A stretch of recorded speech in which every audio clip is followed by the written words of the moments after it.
Al hukmur rabi'u hal iftaru lil marid wal musafir iku rukhsatun am azimatun. Terus hukum yang keempat ini, apakah iftar atau mokel atau raposo bagi orang yang sakit dan musafir itu sebuah rukhsah, sebuah keringanan, atau azimah, atau memang sebagai ketetapan atau paten.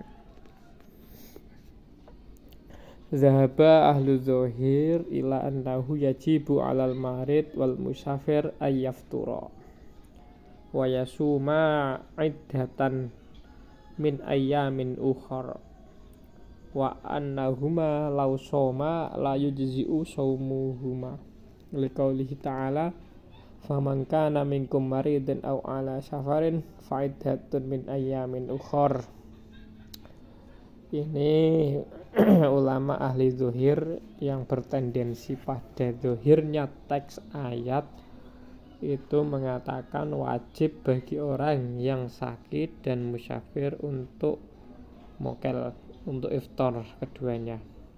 Kemudian menghitung hari-hari yang dia tinggalkan, yang mokel tadi itu untuk diijoli diganti puasa. Karena alasannya wa annahuma law soma la yaji'usum. Ketika ma'rid dan musafir ini berpuasa, itu puasanya tidak cukup atau tidak sah puasanya. Berdasarkan dohirnya hadis, dohirnya teks ayat Al-Quran, faman kana minkum maridan aw ala safarin fa'iddatun min ayyamin ukhar. Barang siapa sakit atau bepergian, maka ya wajib bilangan dari hari-hari yang lain. Maksudnya hari yang ditinggalkan itu nanti dikodok. Ini dihukumi sebagai wajib. Kalau wajib berarti wajib mokel, berarti puasanya tidak sah, tidak cukup, tidak mencukupi kalau menurut ulama zuhir. Wal makna fa'alaihi iddatun min ayamin ukhar wa hadza yaqtadil al-wujub. Nah, makna fa'alaihi iddatun min ayamin ukhar ini adalah mengarah pada hukum wajib. Wa biqaulihi alaihi salam laisa minal burri asyam fis safari. Dan juga dari hadisnya Kanjeng Nabi yang berbunyi laisa, tidak ada kebagusan melakukan puasa dalam perjalanan atau dalam safar. Waqat ruwiya hadza an ba'di ulama is-salaf, dan ini diriwayatkan dari sebagian ulama salaf. Ini itu adalah dalil yang digunakan oleh ulama zuhir. Sekarang yang kedua, wa dhahaba al-jumhur wa fuqahaul amsor ila annal iftar iku rukhsah fa in syaa aftara wa in syaa shoma wastadallu bima yali. Terus mayoritas ulama dan juga fuqaha ahli fikihnya orang kota-kota zaman dulu itu sesungguhnya iftar mokel itu adalah rukhsah atau hanya keringanan saja. Maka konsekuensinya ya fa in syaa aftara wa in syaa shoma. Ketika menghendaki untuk mokel ya mokel apa, atau ketika hendak puasa ya berpuasa. Wastadallu bimayali. Ini dalilnya. Yang pertama, qalu inna fiha fil ayati idmaran wa idmaran taqdiruhu fa'aftara fa alaihi iddatun min ayyamin ukhar. Yang pertama, sesungguhnya dalam ayat itu ada apa ya? Ada badai itmar, ada kata-kata yang disimpan, kalimat. Ketika ditampakkan yaitu fa'aftara fa'alaihi iddatun min ayyamin.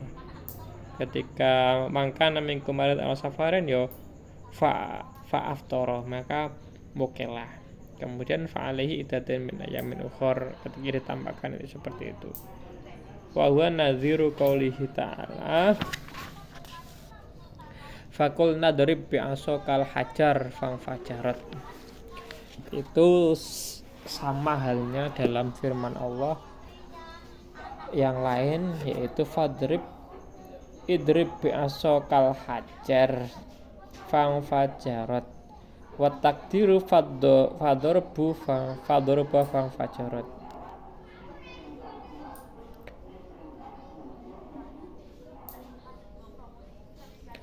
Nah, ke dalam itu idrib ya asakal hajar itu fangfajarat itu juga ada penyimpanan kata, yaitu fadoroba.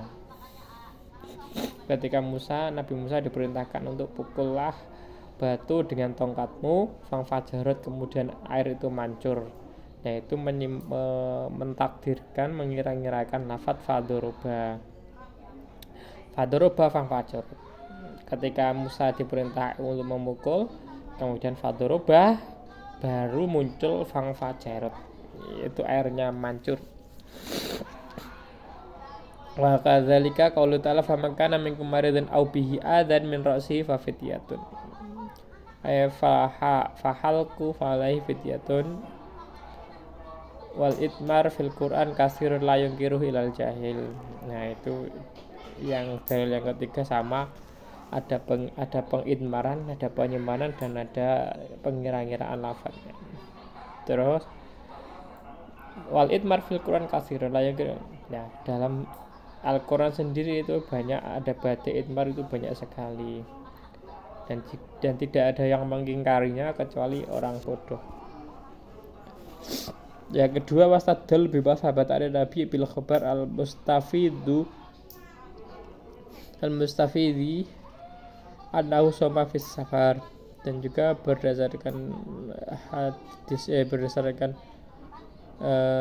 hadis yang mana Kanjeng Nabi itu tetap berpuasa meskipun dalam perjalanan.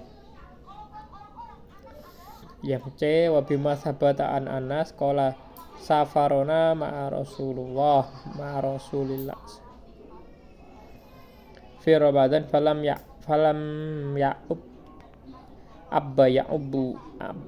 ya'ubba as-shaimu alal muftir walal muftir ala shaim.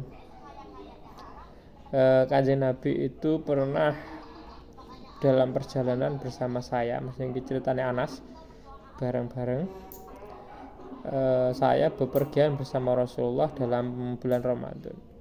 Dan juga orang yang poso iku orang elek-elek sing wong buka, sing mokel ya orang elek-elek, tidak menjelek-jelekkan orang yang puasa. Terus waqalu innal marad was safar min mujibatil yasar syar'an wa aqlan fala yasihu ayyakuna sababan lil usri. Terus yang dia adalah sesungguhnya sakit dan juga bepergian itu adalah perkara yang menjadikan menetapkan menjadi mudah, gampang secara syarak dan akal. Maka keduanya tidak sah dijadikan sebagai sebab untuk kesulitan kang angel. Wa amma ma istadalla bi al-dhahir min qauli al-salam laisa minal burri siyam fi safar fa hadza waridun ala sababin khas. Ya, ini adalah membantah dari ulama ahli dzahir tadi yang bertendensi pada dzahirnya teks hadis dan juga teks Al-Qur'an, mengomentari tentang laisa minal bur asyam fi safar. Tidak ada kebagusan berpuasa dalam safar perjalanan. Itu adalah muncul dari sebab yang khas, yang khusus, sebab tertentu, yaitu sebabnya anak Nabi sallallahu alaihi wasallam ra'a rasulan yudhallilu wazihamu alaihi syadidun fasa'ala anhu faqalu shaimun ajhaduhul atsu fadzakaral hadis. Yaitu ketika Nabi melihat seorang laki-laki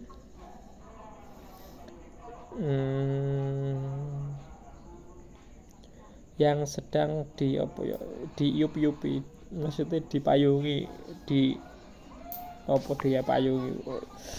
diiup-iupi ya ora kudu go payung maksudnya. Ben gak kepanasan niku. Kemudian dia berdesak-desakan. Kemudian Kanjeng Nabi fasa'ala anhu. Kemudian takon, sahabat menen tanya, faqalu fasa'ala Kanjeng Nabi anu saking rajul. Faqalu sapa sahabat saibun. Ajahaduhu kang nambahake mubahake ing saim apa sifat karo hadis. Intine wong iku ngelaan. Qala Ibnu Arabi fi tafsir ahkamul Quran waqad uzi ila qaumin in safara fi Ramadan qadahu somahu